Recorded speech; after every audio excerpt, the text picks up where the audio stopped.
Magandang araw mga kababos. Narito ang latest news ngayon sa PBA.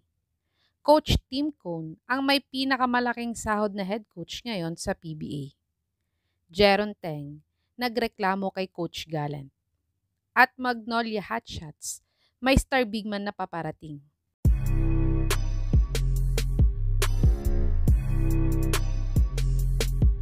Si Coach Tim Cone nga ang PBA winningest head coach ngayon sa PBA.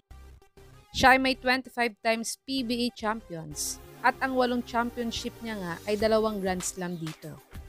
Isang Grand Slam para sa Alaska Aces at isang Grand Slam para sa Star Hotshots or mas kilalang Magnolia Hotshots ngayon.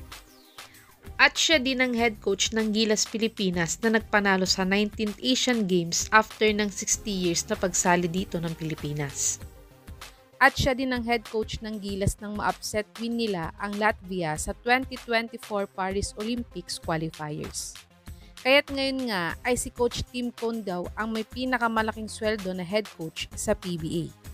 Siya nga ay sumisweldo ng $25,000 per month or 1.3 million pesos per month. Ayon nga sa sports analyst na si Sir Homer Saison.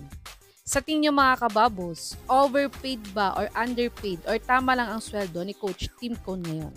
I-comment nyo na po yan sa baba. At Jeron Teng, nagreklamo nga ba sa hindi sa kanya pagbibigay ng playing time sa serye nila ng Ginebra? Nasa may 7 to 8 players nga lang ang pinaglalaro ni Coach Gallant sa semifinals matchup nila kontra sa Ginebra.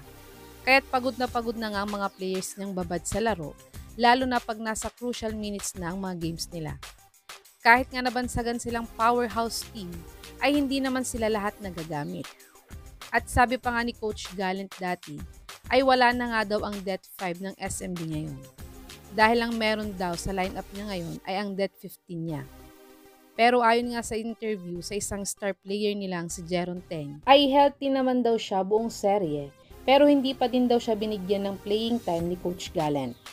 Kayo mga kababos, anong masasabi nyo sa sinabing ito ni Jeron Teng? I-comment nyo na po yan sa baba. Tumungo naman tayo sa bagong star bigman ng Magnolia na paparating na daw sa Commissioner's Cup. Ang Magnolia nga ang pinakaunang team ng SMC na na-eliminate sa playoffs ngayong Governor's Cup.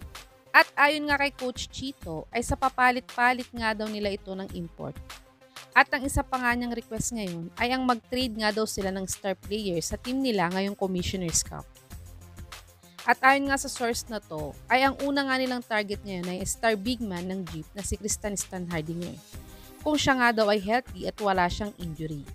Si Bulldozer nga ay kaka-acquired lang ng Jeep sa Ginebra last off-season.